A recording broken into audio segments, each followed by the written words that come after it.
وإذ آتينا موسى الكتاب والفرقان لعلكم تهتدون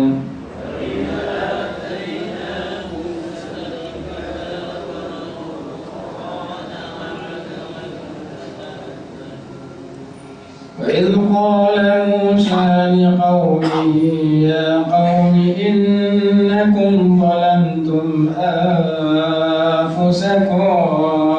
باتخاذكم العجل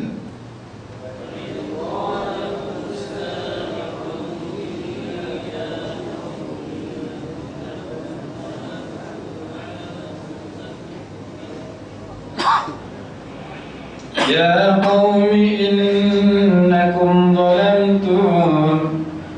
قوم إنكم ظلمتم أنفسكم باتخاذكم العجل فتوبوا إلى بارئكم فاقتلوا أنفسكم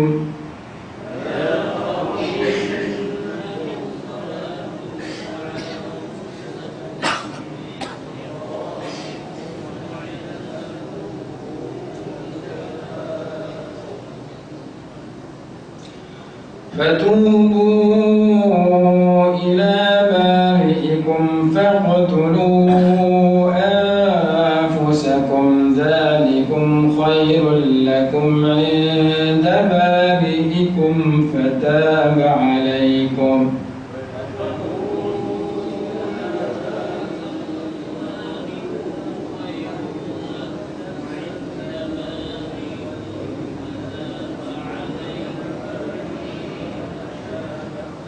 إنه هو التواب الرحيم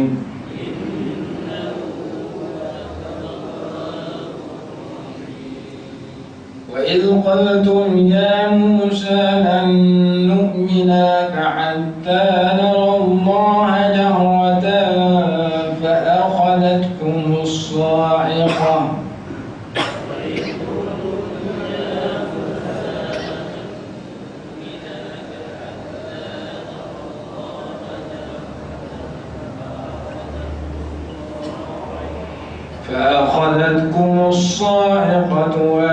وأنتم تنظرون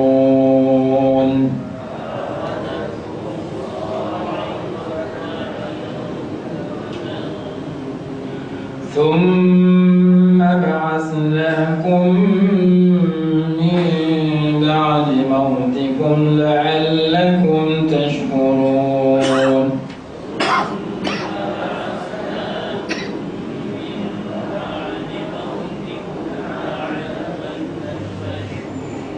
وظللنا عليكم الغمام وأنزلنا عليكم المن والسلوى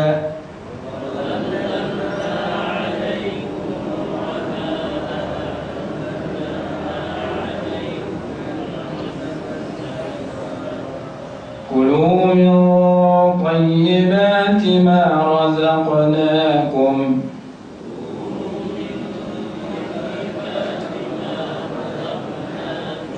وما ظلمونا ولكن كانوا أنفسهم يظلمون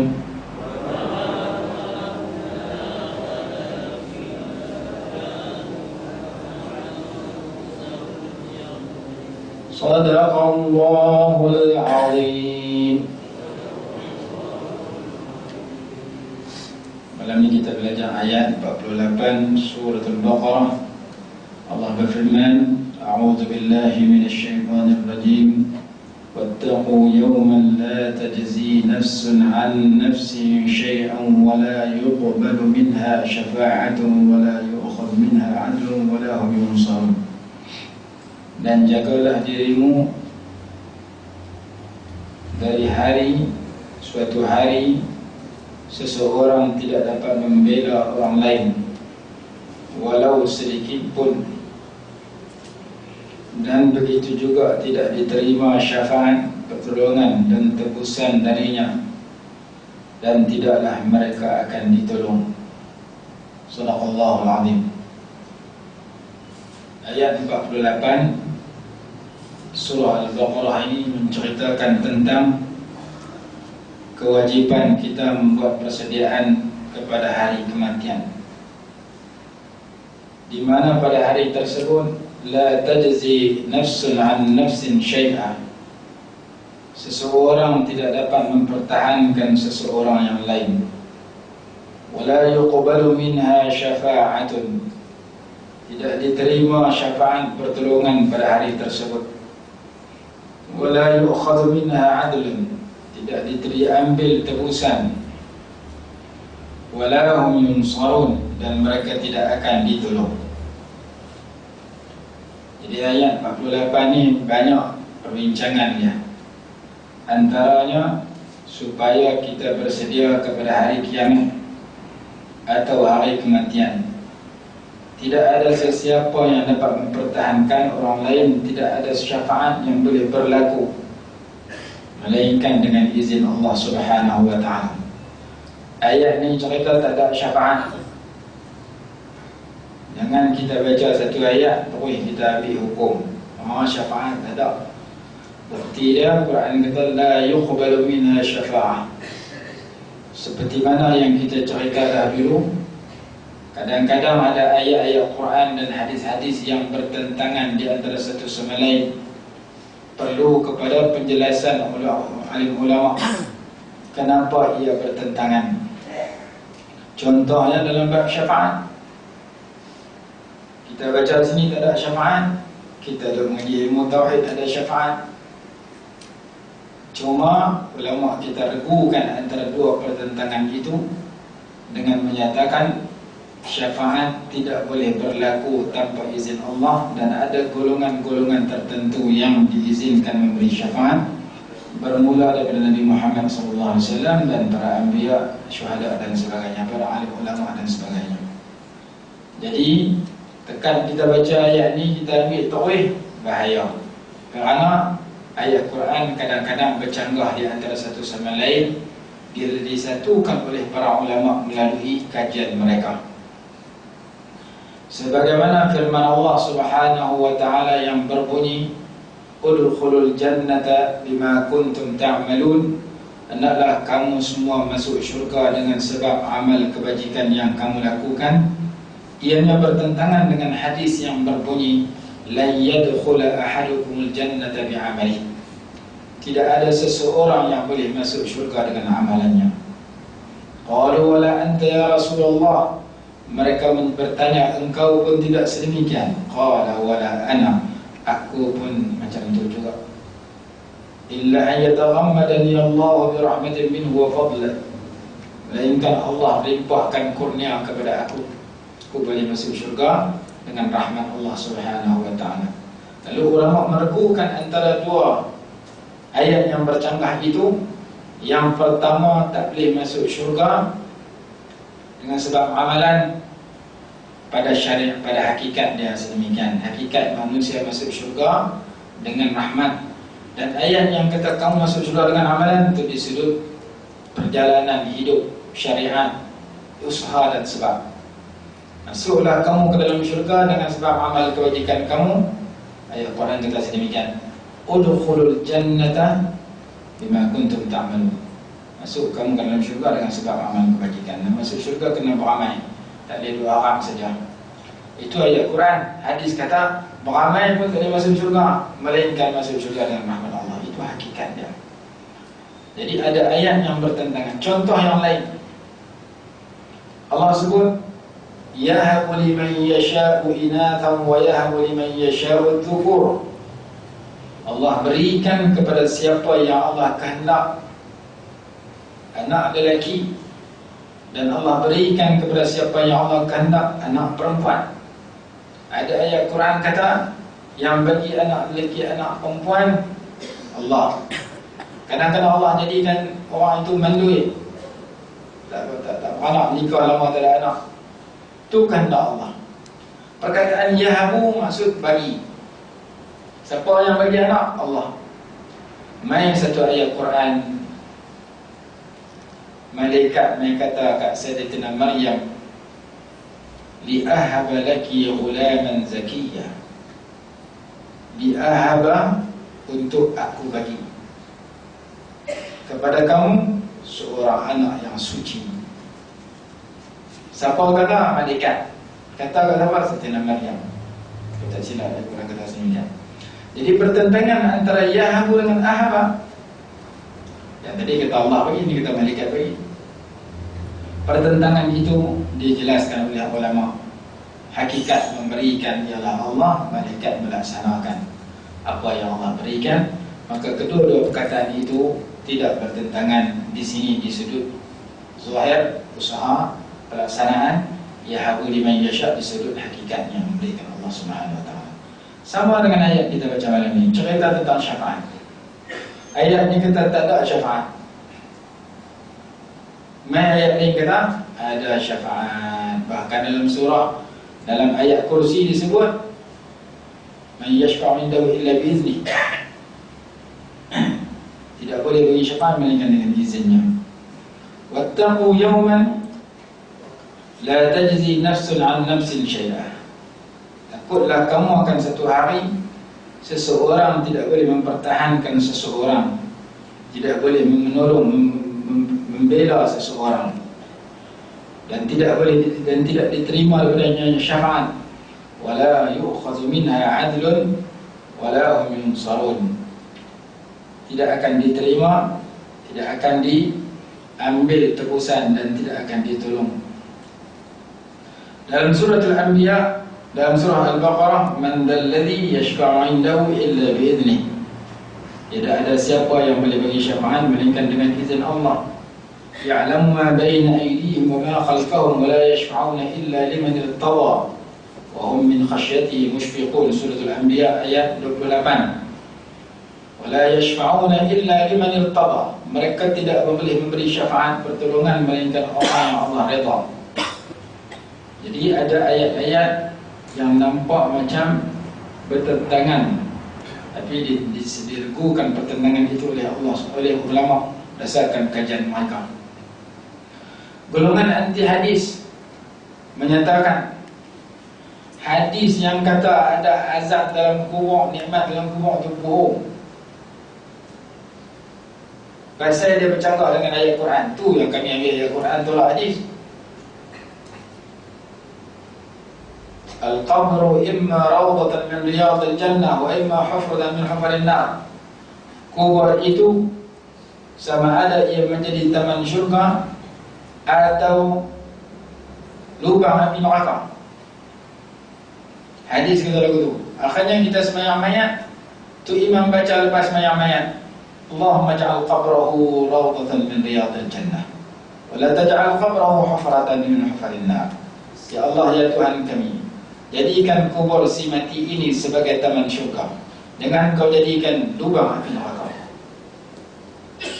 Kita pergi korek kubur, tak nampak taman pun, tak nampak api pun. Apa yang kita lihat, tanah. Apa yang kita lihat, tu neraka. Tapi hadis kata dia jadi lubang api neraka. Kalau dia orang jahat, dia jadi taman syurga bagi orang baik. Ulama kita jawab, ulama kita kata orang duduk dalam kubur, duduk dalam nikmat ataupun azab, kita nampak dia tidur dalam kubur, sebenarnya dia merasai salah satu daripada perkara itu. Kiasannya kepada orang yang tidur di rumah. Kita yang masih hidup, kita tidur. Kadang-kadang kita mimpi syok, kadang-kadang kita mimpi yang menakutkan. Kita sendiri rasa orang sebelah kita tengok kita tidur, dia tak tahu apa, melainkan setelah kita cerita kepada dia. Sebagaimana manusia yang sedang tidur, kadang-kadang dia gembira mendapat nikmat dalam tidur dia bila mimpi dia syok. Kadang-kadang dia mendapat azab dalam tidur dia bila mimpi dia menakutkan. Dia seorang rasa kita tengok tak tahu apa. Maka orang dalam kubur pun sendirian, duduk dalam taman syurga atau lubang api neraka. Golongan anti hadis kita muhur kerana bercakap dengan ayat Quran. Ayat dalam surah Yasin.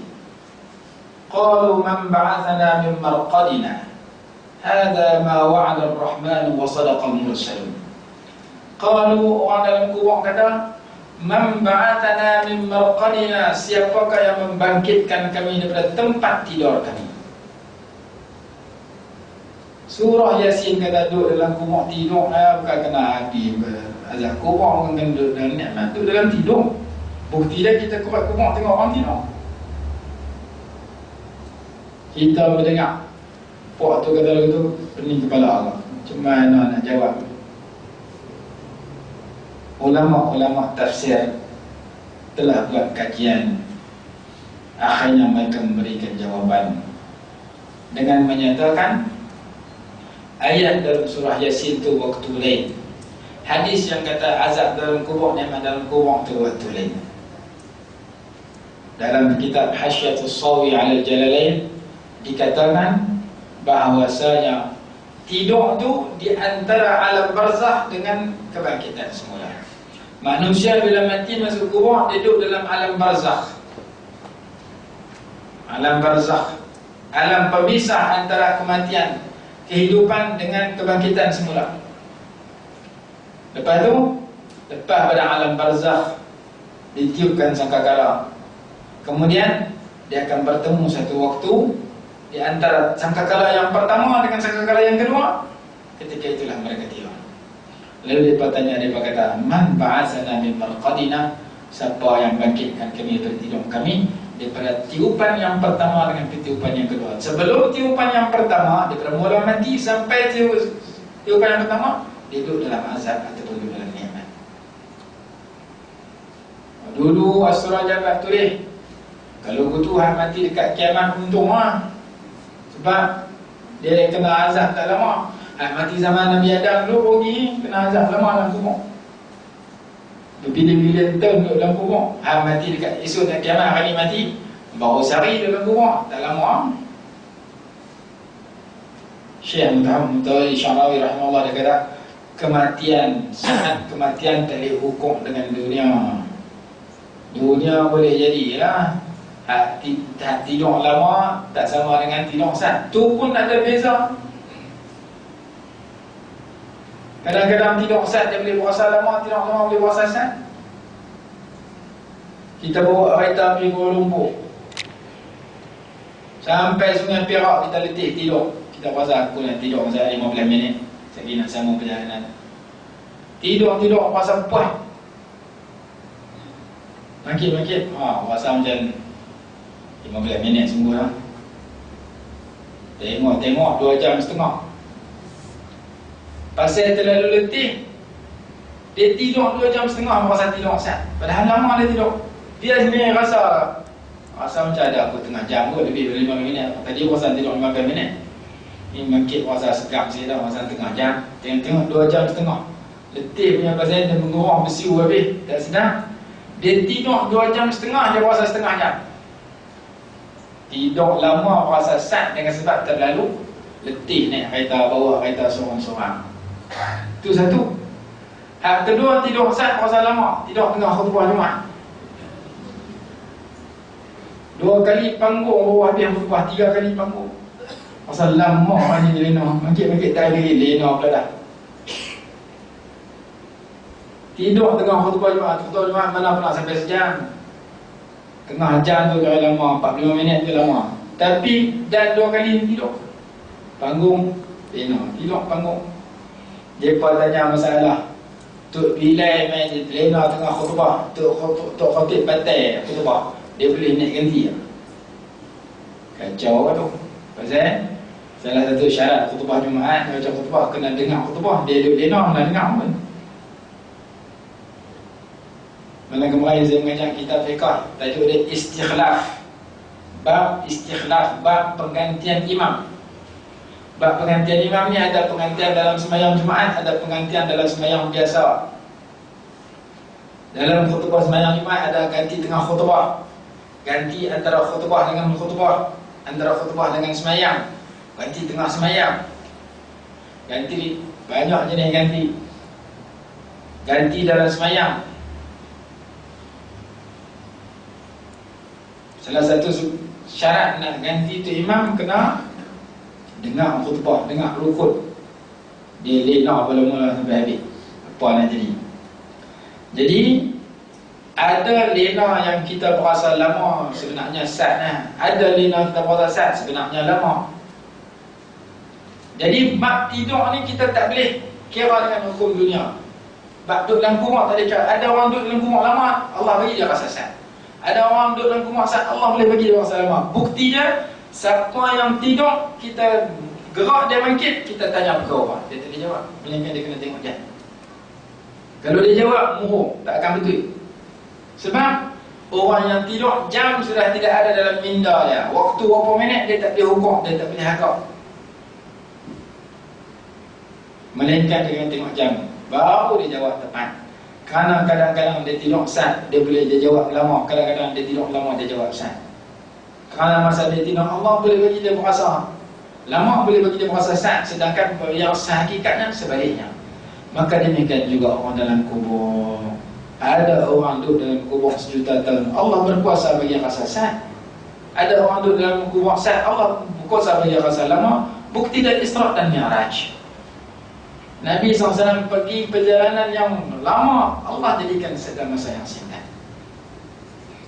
Inna Allah ala kulli syai'in qadir. Jadi ulama kata ayat Quran itu bukan berarti masa dikebumikan, masa masuk kubur. Masa masuk kubur dia sedang masuk ke dalam nikmat.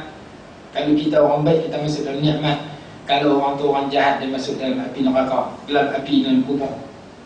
Dan setelah tiupan sangkakala yang pertama berakhirlah apa yang dia dapat dalam kubur, bermulalah marqadina, tidur. Lepas tu tiupan sangkakala yang kedua, bangkit daripada tidur.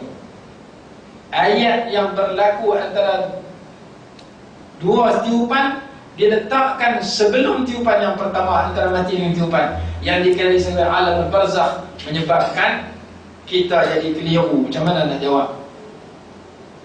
Jadi ada ayat-ayat Quran yang sedemikian, yang perlu kepada kajian yang lebih. Hadis tak boleh baca satu, terus habis. Quran tak boleh baca satu, terus habis. Kerana kadang-kadang dia saling menjelas di antara satu sama lain, ada ikatan, ada kaitan. Allah berfirman, contoh dalam Quran, walau tara idil mujrimuna nakisu ru'usihim 'inda rabbihim rabbana absarna wa sami'na farji'na na'mal salihan inna muqinun. Kalau kita baca ayat ni, tolong jangan berhenti. Setengah-setengah tu imam dia habis nafas, dia berhenti tu. Seeloknya jangan berhenti. Pasal itu ucapan orang jahat, orang mujrim, orang berdosa. Setengah tu imam dia ucap, walau tara idil mujrimuna nakisu ru'usihim 'inda rabbihim rabbana absarna wa sami'na farji'na. Itu kata-kata orang berdosa. Kalau boleh lajak pergi habis. Walau tara idil mujrimun, kalau engkau nampak pada hari ketika orang-orang yang berdosa, nakisu ru'usihim 'inda rabbihim, mereka menundukkan kepala mereka di sisi Tuhan mereka. Rabbana absarna, seraya mereka berkata, mereka tu orang mujrim tadi, orang yang buat salah, ya Allah, ya Tuhan kami, kami telah lihat. Wa sami'na, dan kami telah dengar. Mereka tengok neraka, mereka dengar bunyi neraka. Farji'na na'mal salihan inna muqinun, kembalikan kami ke dunia, kami nak buat amalan yang baik, yang saleh, kerana kami telah pun yakin. Masa mereka tengok neraka dan masa mereka dengar neraka, mereka tahu satu-satunya yang menyelamatkan mereka, yang boleh menyelamatkan mereka, hanyalah na'mal salihan, amalan yang saleh. Inna muqinun, kami yakin dah. Allah balik-balik pasal hampa lupa dulu. Allah kata fazuqu bima nasitum, hampa kena rasa ni kerana hampa telah lupa. Nasitum liqa'a yaumikum hadza, kalau kalian telah lupa hari pertemuan dengan hari ini, kalian telah lupa pertemuan hari ini. Inna nasinakum, kalian lupa juga kat kalian. Orang panggil dalam ilmu balaghah, dia panggil al-musyakalah. Musyakalah ni maksudnya Allah balas macam mana orang buat. Sedangkan Allah tak bersifat sedemikian. Allah sifat dengan sifat sempurna. Allah tak sifat dengan sifat lupa. Lupa ni kita. Tapi Allah kata aku pun lupa. Apakah Allah lupa betul? Tak. Allah balas kelupaan manusia dengan menyatakan aku lupa. Banyak ayat jenis tu. Ada ayat kata orang munafik kata yukhadi'una Allah walladzina amanu wa ma yakhda'una illa anfusahum. Wa ma yakhda'un. Yukhadi'un. Dalam ayat kata wa makaru wa makar Allah wallahu khairul. Mereka buat perancangan jahat, Allah buat perancangan jahat. Allahu khairul makirin. Jadi Allah membalas perancangan jahat itu. Jadi ada ayat kata mereka tipu Allah, Allah tipu mereka balik. Mereka lupa kat Allah, Allah lupa kat mereka. Sedangkan penipu bukan sifat Allah, pelupa bukan sifat Allah. Tapi Allah sebut aku lupa.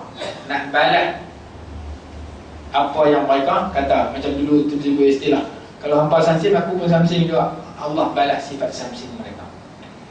Dalam istilah balaghah dia panggil al-musyakalah. Membalas sifat makhluk yang buruk dengan menyatakan Allah boleh balas sifat buruk, sedangkan Allah tidak bersifat sedemikian. Sama dengan Allah sebut inna nasinakum, aku lupa kat hamba. Hamba lupa kat jumpa dengan aku lupa kat hamba. Wazuqu adzabal khuldi bima kuntum ta'malun. Rasailah azab yang kekal dengan sebab amal kejahatan yang kamu lakukan. Ayat ni cerita akibat orang lupa. Akhirnya banyak ayat supaya pesan jangan lupa kepada hari itu. Antaranya ayat kita baca malam ni. Allah kata wattaqu yawman, jaga hari ini. Kamu jangan lupa dengan hari itu. Hari di mana la tajzi nafsun an nafsin syai'a. Tak ada siapa yang boleh mempertahankan seseorang daripada seseorang yang lain. Itu ayat surah Sajdah yang kita dengar selalu.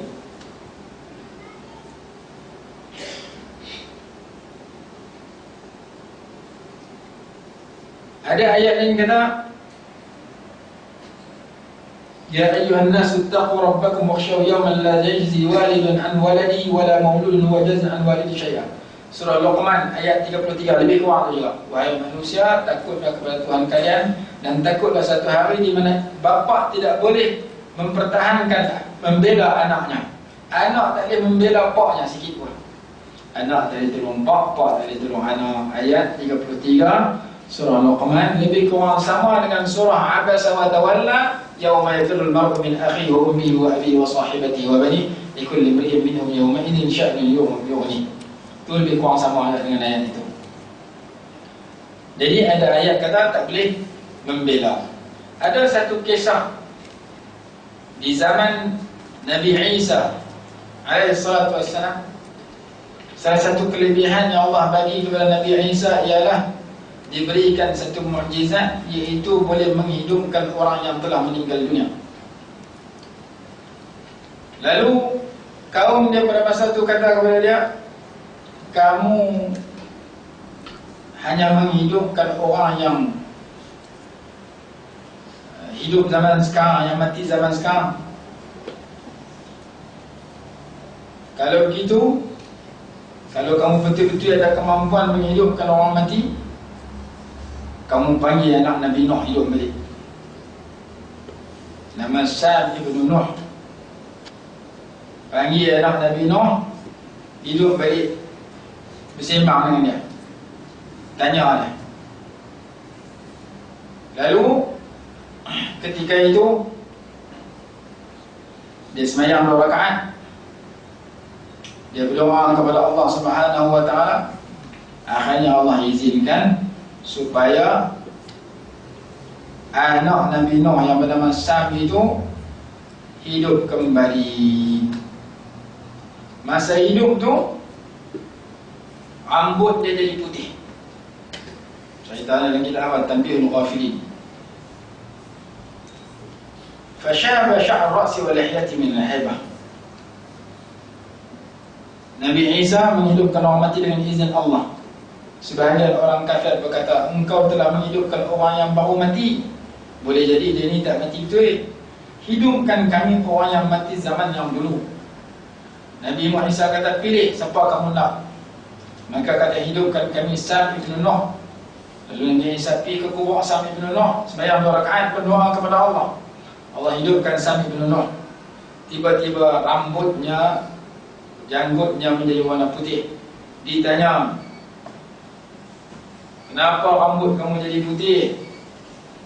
Masa kamu mati dulu putih ke tak? Jawab, tadi tak putih. Tu pasal apa putih? Aku terdengar seruan memanggil aku untuk bangkit. Aku sangka kiamat sudah berlaku. Akhirnya rambut aku jadi putih, janggut aku jadi putih kerana takut kepada hari kebangkitan itu. Semenjak bila kamu mati? Semenjak 4,000 tahun yang lalu. Dan aku masih merasai sakaratul maut sampai sekarang. Itu kenyataan dalam kitab Tanbihul Ghafilin. Satu lagi cerita zaman Nabi Sulaiman. Nabi Sulaiman, cerita ni ma'ruf. Ketika Nabi Sulaiman duduk dengan beberapa orang yang teman yang berada di sekelilingnya, masuk seorang lelaki perhati, seorang lelaki duduk perhati lelaki yang duduk dengan Nabi Sulaiman begitu lama. Dia tanya, "Man hadha?" Lelaki itu tanya Nabi Sulaiman, "Siapa abang Rumai duduk perhati saya lama-lama?" Nabi Sulaiman kata, "Dia abang saya kata dia Malikul Maut, menjelma jadi manusia masuk dalam majlis saya. Dia perhati saya lama, boleh jadi dia nak ambil nyawa saya, kot saya tak mau. Saya tak mau duduk dalam majlis ini. Wahai Nabi Sulaiman, tolong hantar saya pergi India." Nabi Sulaiman duduk di Palestin, hantar pergi India. Hantar pakai angin, bukan pakai tikar. Pakai angin, hantar saya pergi India sekarang juga. Lalu Nabi Sulaiman tengok dia pujuk, minta juga nak hantar. Nabi Sulaiman bilang, "Abang ke angin, tolong bawa lelaki ini pergi ke India, daripada Palestin ke India." Dalam saat itu juga pergi. Lepas tu Nabi Sulaiman tanya malaikat maut, "Pasal apa kamu perhati dia?" Malaikat maut kata, "Aku duk perhati dia pasal aku heran. Allah perintah aku supaya ambil nyawa dia lari di India, betul dia duduk datang ni. Tu aku heran macam mana dia boleh duduk datang ni, sedangkan sepatutnya dalam masa seminit 2 ni dia kena duduk di India kerana dia akan mati di India. Satu aku duduk main majlis kamu, wahai Nabi Sulaiman, tengok-tengok dia duduk dalam majlis kamu. Akhirnya aku perhati dia lama-lama pasal aku heran, kenapa dia masih ada sini sedangkan patut dia mati di India." Tak tahu dia takut kepada kamu, dia minta nak pergi India sungguh. Akhirnya kamu pergi ambil nyawa dia di India. Nah, abang kata kematian itu akan ditemui oleh seseorang tempat dia nak mati tamat. Ada orang duduk jemaah kita, Allah Ta'ala bagi mati di Mekah. Bawa dia orang pemuda mati di Madinah. Dia pergi Mekah buat umrah banyak kali, habis buat umrah naik bas pergi ke Madinah. Dia habang kat bini dia atas bas, lepas ni balik main Kedah, jangan tak main Mekah Madinah. Tak lama pun naik kereta Zurung tak apa bagi anak tolak, yang penting main ziarah Mekah Madinah. Sampai Masjidil Haram, sampai Madinah, masa bas duk pusing nak cari hotel, dia duk perhati Kubah, dia perhati Masjid Nabawi tu. Pusing, lepas tu naik sampai hotel, naik dia semayang Isya jadi imam. Lepas semayang Isya naik atas katil, mati. Lepas semayang Isya di Masjid di Madinah, mandi sebelum subuh, semayang mayat lepas subuh, tak nak ambil belakang tepi Rasulullah. Rezeki dia dapat. Kerja dia mengaji Taman Perodak, mengaji di Pak Zee. Allah bagi. Jadi seseorang itu bila sampai saat dia nak mati, Allah akan tetap dia akan pergi tempat sedemikian. Tempat dia nak mati, tak mana dia tak tahu, tak mana tak tahu. Cuma yang diperingatkan, wattaqu yauman, wattaqu yauman, wattaqu yauman. Kamu kena berjaga kepada hari itu. Kamu kena sedia kepada hari itu. Banyak kenyataan-kenyataan ulama ketika mereka nak mati. Sehingga kan ada ulama menyatakan syaitan tidak boleh menguasai orang yang rajin ingat mati. Bila manusia lupa kepada mati, syaitan masuk melalui babul ghaflah, pintu kelalaian. Dia ni lah, bila manusia pasal lambat lagi nak mati, aku nak buat ikut suka aku apa benda pun, kerana aku nak mati lambat lagi, rosak tu. Sayyidina Ali radhiyallahu anhu kata, dunia ini tempat kamu beramal, la hisab, tidak ada perhitungan. Dan akhirat itu tempat dihisab, tidak ada amalan. Dunia lah ni tempat kamu amal, tak ada perhitungan, tak ada hisab. Kamu kena hisab sendiri. Kamu kena hitung sendiri apa kamu amal. Hasibu anfusakum qabla an tuhasabu. Kamu kena semak sendiri, periksa sendiri, timbang sendiri sebelum kamu kena timbang. Sebelum amalan kamu kena timbang, kamu kena timbang sendiri. Kamu kena hisab sendiri. Dan orang yang rajin menghitung amalan dia hidup di dunia ini, mati esok mudah dihitung. Ada orang dia tak mahu hitung terus. Dunia ni tempat di kita amal. Kita lah kena kontrol diri kita, awas diri kita sendiri. Hak aku amal ni betul tak betul? Amalan manusia ada dua, ulama kata. Amalan manusia ada dua. Yang pertama, nak bagi Allah Ta'ala terima. Yang pertama kena ikhlas. Yang kedua, tak bercanggah dengan syarak. Dua amalan itu. Dan yang memberi manfaat kepada manusia, amalan yang salih. Bukan dekat di akhirat, dunia lagi. Man amila salih min dzakarin aw untha wa huwa mu'minun falanuhyiyannahu hayatan thayyibah. Kami akan bagi kepada dia kehidupan yang bagus. Lanajziyannahum ajrahum bi ahsani ma kanu ya'malun. Kami akan bagi balasan yang lebih baik daripada apa yang mereka kerjakan. Jadi mati itu di mana-mana, boleh kena bila-bila masa. Cuma ulama pesan kat kita, Rasulullah pesan kat kita, baca doa minta Allah kurniakan kita kematian yang terbaik. Husnul khatimah, kematian yang terbaik. Kerana manusia dinilai menurut kesudahannya. Panjang kitab cerita tentang kematian, cerita tentang orang mati baik. Salah satu sebabnya kerana dia inginkan kebaikan kepada orang lain sama. Tasamuh, toleransi dia dengan orang. Aku, dia kata, ada seorang ulama saya baca tadi, dia kata, aku ni sebelum aku tidur, aku maafkan orang lain. Aku mau supaya orang lain dapat kebaikan. Makanya Allah bagi kebaikan kepada dia. Di antara dalilnya, irhamu man fil ardi yarhamkum man fis sama. Kasihanilah mereka yang di bumi, mereka di langit akan kasihan kat kamu. Kesian kat orang lain yang masih tak mengucap, cari jalan bagaimana dia mengucap. Kesian kepada orang lain yang dah mengucap tapi tak semayang, cari jalan macam mana bagi dia semayang. Kesian kat orang lain mengucap semayang, puasa, zakat, haji tapi tolak hudud, cari jalan bagaimana supaya mereka setuju dengan hukum hudud. Cari jalan supaya bacaan kita dalam surah Al-Fatihah itu dapat kat kita, dapat kat orang lain. Yang kita minta dalam ihdina siratal mustaqim. Ihdina bagi petunjuk kepada kami. Kat saya dengan orang lain. Kalau ihdini saya seorang, tapi ihdina saya dengan orang lain. Cari jalan supaya petunjuk Allah itu dapat kat kita, dapat kat orang lain. Sehingga kan ada ulama karang kitab tajuk Al-Hirsu ala hidayatin nas.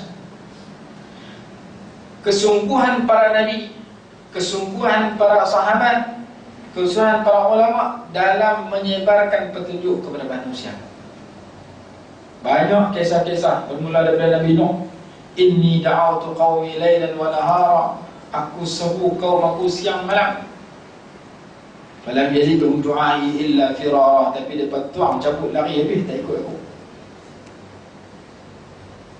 950 tahun Nabi Nuh berdakwah, pakat cabut habis, tinggal 50 orang ikut Nabi Nuh. Tapi kerja Nabi Nuh cari jalan siang dan malam supaya mereka mendapat petunjuk Allah Subhanahu wa taala. Nabi Muhammad SAW pun disebutkan siang dan malam sedemikian.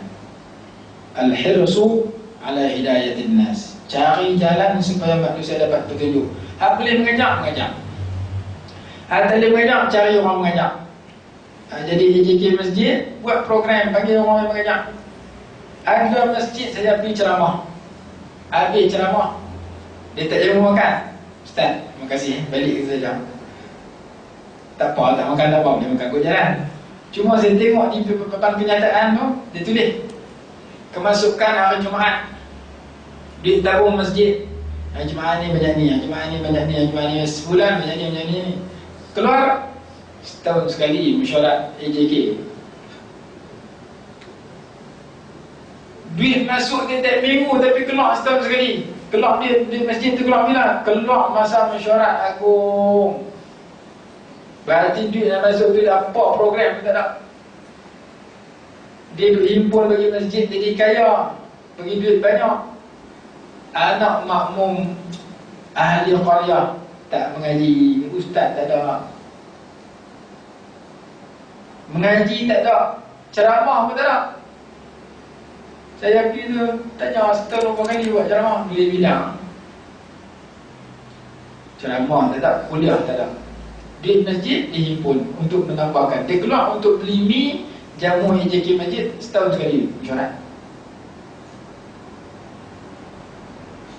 Masajiduhu ma'amirah wa hiya kharabun minal huda. Orang yang diri AJK masjid, dia kena cari jalan untuk cari orang main dengar, main bagi ceramah. Cari orang mengajak. Orang boleh mengajak. Orang tak boleh mengajak, cari orang mengajak.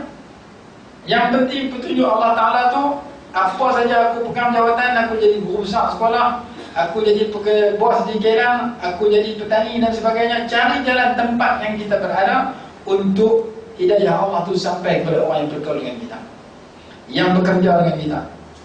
Jadi guru besar, cari jalan petunjuk Allah tu sampai kepada pelajar, sampai kepada tukang kebun, sampai kepada guru-guru yang lain. Apa juga jawatan yang kita pegang, kita usaha supaya doa yang kita baca ihdinas siratal mustaqim tu, petunjuk yang kita minta kepada kita dan orang lain tu sampai sama.